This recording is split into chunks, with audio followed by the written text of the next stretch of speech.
Hello there. Yes, I'm making this and I'm being a bit of a jerk while I'm making this. But November 18th of this year, Pokemon Scarlet and Violet releases, and I'm going to be doing a 24-hour stream, and I would like to see you all there. That's right, November 18th. That's a Friday, 24-hour stream. I will be doing it, and I will be having fun. So come on by, subscribe to the channel, hit that notification bell, do all that stuff, and yeah, we'll have fun.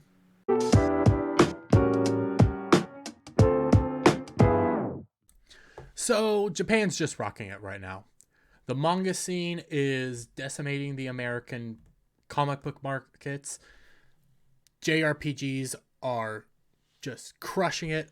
Anime's rocking. Japan's just at the top of the world. There's some drawbacks to that, as you can tell in my Final Fantasy videos that I've been making. Well, my 2 Final Fantasy videos. But you also get heartwarming stories like this from Toei Animation earnings power up to record high thanks to Dragon Ball Super Superhero and One Piece Film Red. I have not seen One Piece Film Red. I only saw one trailer for it. I might check it out. I did see Dragon Ball Super Superhero opening weekend at one of my local theaters, and I have a review for that somewhere on my channel. I thought it was pretty good. Have some major criticisms, mainly orange. Piccolo orange, I don't like it. I think it looks disgusting. But other than that, I thought the movie was pretty fun. It was a good dad movie. Even though Gohan was becoming kind of a crappy dad, it was a movie where he has to remember to be a good dad. And I like that. So let's get into it. Despite the setbacks resulting from their massive hack earlier this year, Toei Animation has recently managed to reach record profit levels thanks to the latest cinematic entries of their 2 most popular legacy franchises.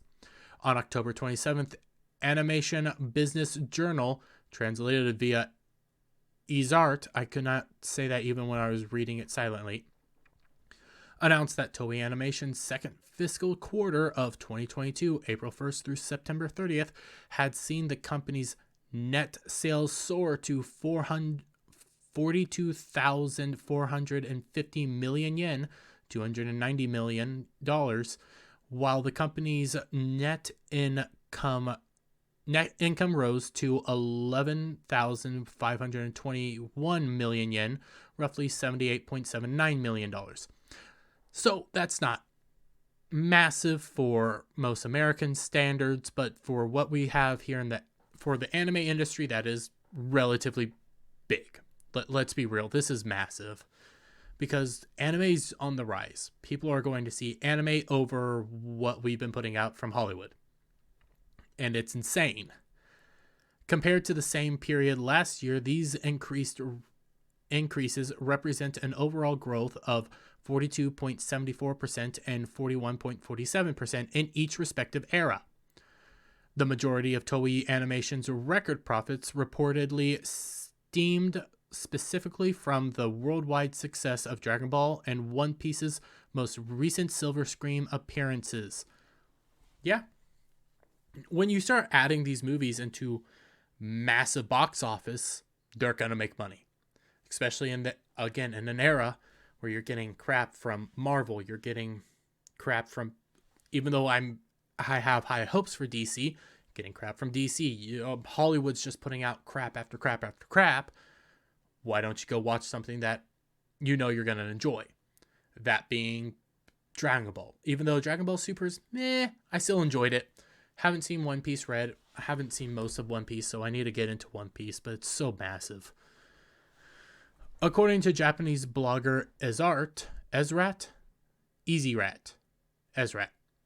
thanks to Dragon Ball Super Superhero and One Piece Film Red, Toei Animation saw the most significant increase to their profit. I think I've already talked. Wait, did I already say that? No. Most increase to their profit margin with a growth of 604.27% to 3,164 million yen, which translates to roughly to $21.66 million US dollars.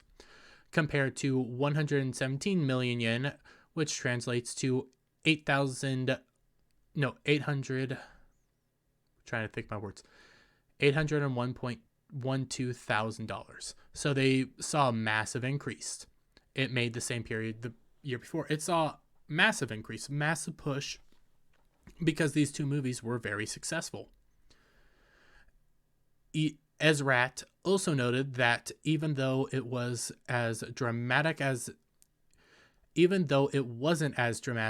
an increase as the Japanese box office, these two films were able to help Toei Animation further reinforce their film business segment with a modest increase of 63.15% from 7,771 million yen, approximately $53.19 million US dollars, to 12,678 million yen, which is roughly 86.78 million US dollars.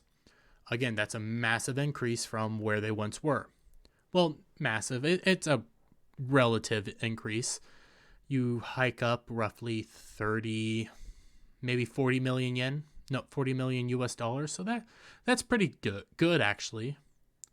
And the years of inflation. The franchise's success weren't just limited to those two films either, as you can see in a chart compiled and provided by Ezrat. Dragon Ball and One Piece account for 72% of Toei's total consolidated sales. And you get this nice little graphic where it basically says 29.2% of it was One Piece, 52.8% of it is Dragon Ball, and then you get your others, which are right here. And I don't remember what all other shows Toei puts out. I believe they put out the Dragon Ball anime, which is only in Japan right now. Not Dragon Ball, excuse me. The Digimon anime, which is only in Japan right now. Yeah, because Bandai owns Gundam, which I'm more of a Gundam boy.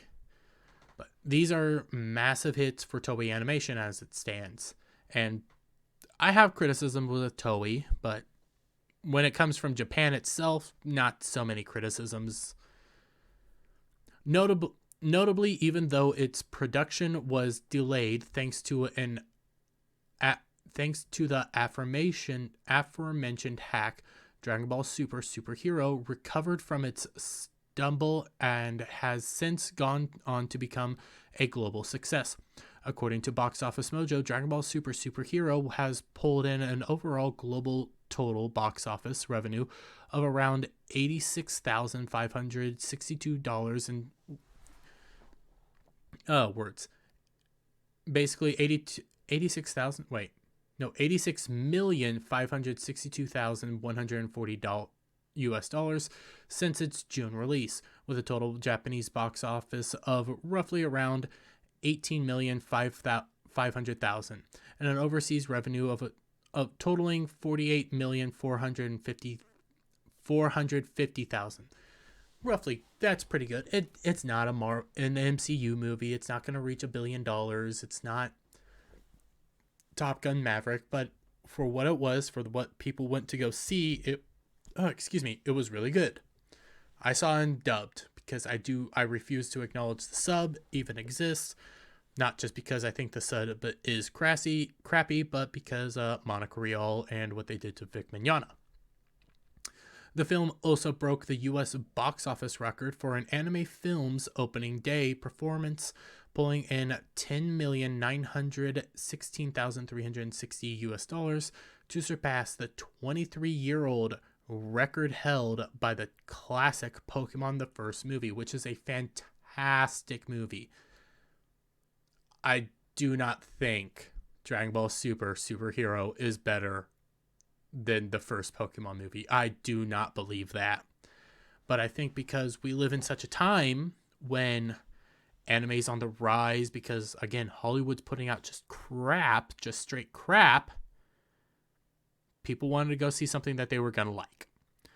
That, and Dragon Ball Super was that. It was a pretty decent movie. And people went to go see it in droves because it was something big, and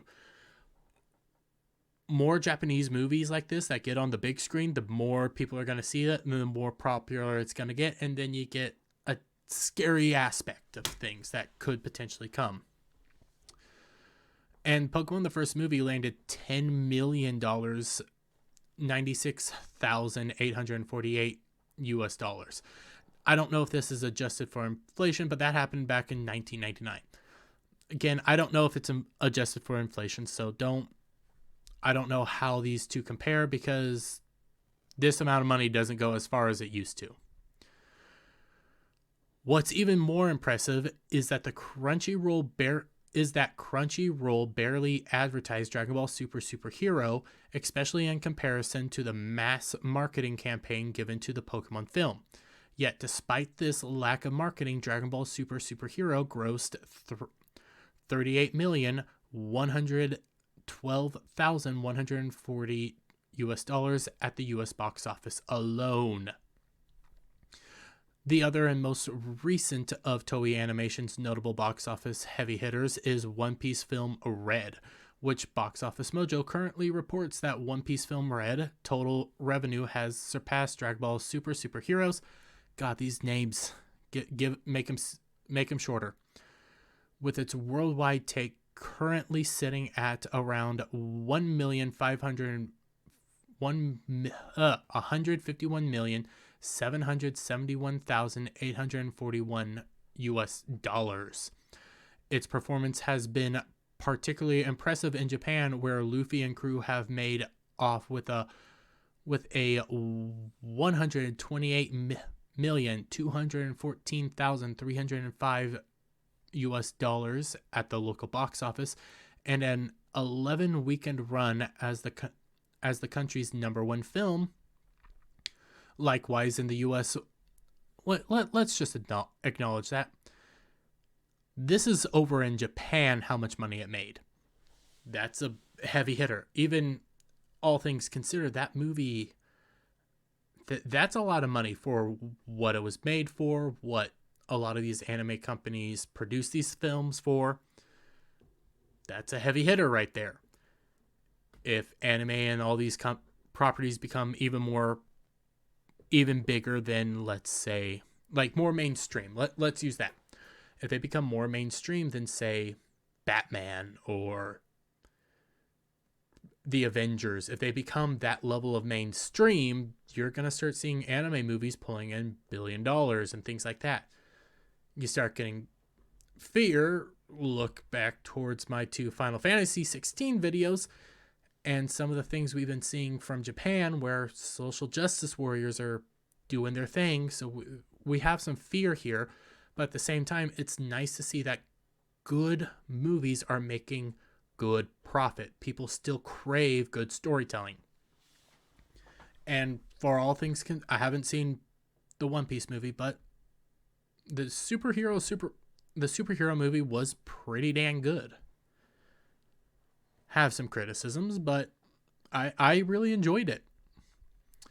Likewise, in the US, One Piece film Red grossed $9,908,983 US dollars in its opening 4-day weekend, completely annihilating the record for highest grossing One Piece film in the US, previously held by 2019's One Piece Stampede, and its at the time impressive 1,298,528 US dollars it grossed, which, again, that is actually fairly impressive for an anime film. Granted, it only was able to beat itself, but it beat itself by quite a large margin. That's it's greater, about almost a 10 million not 10 million, almost a 9 million jump, almost, because you get a couple more thousand in there. That could have been $10 million versus it's essentially a $1 million. However, unlike Dragon Ball Super Hero, the Sony-owned Crunchyroll has been all out in the marketing for One Piece film Red. In addition to standard increase in the new merch, the film has seen advertisements in New York City's Times Square, a theme performance at a USC halftime show, and even exclusive cups at Carl's Jr.'s. It is not much compared to the efforts made in Japan, but Western anime fans, well, at least it is a start. It's a start. And it is a start. It's actually a really large start. The biggest fear I see is the more mainstream it gets, the more money it produces, the more likely you're going to get fingers all over it. And people that are saying essentially what my Final Fantasy 16 video said is, well, it's too white. These people aren't feminist enough. You need more black representation. Where's the gays? Where's all this stuff? You're going to start seeing more of that, and that's a fear. So even though it's nice seeing these movies make a lot of money, you got that underlying fear of how long until you get the weirdos coming in to say, well, we want to take it over now. Hopefully that never happens. Hopefully before it happens, America gets back on its feet and we can try to avoid it. But until then, let me get your guys' thoughts down in the comments below. If you like the video, give it a thumbs up, share it out with your friends, subscribe to the channel, hit that notification bell for every time I put out a new video and go live, and I'll see you on the next one. Bye for now.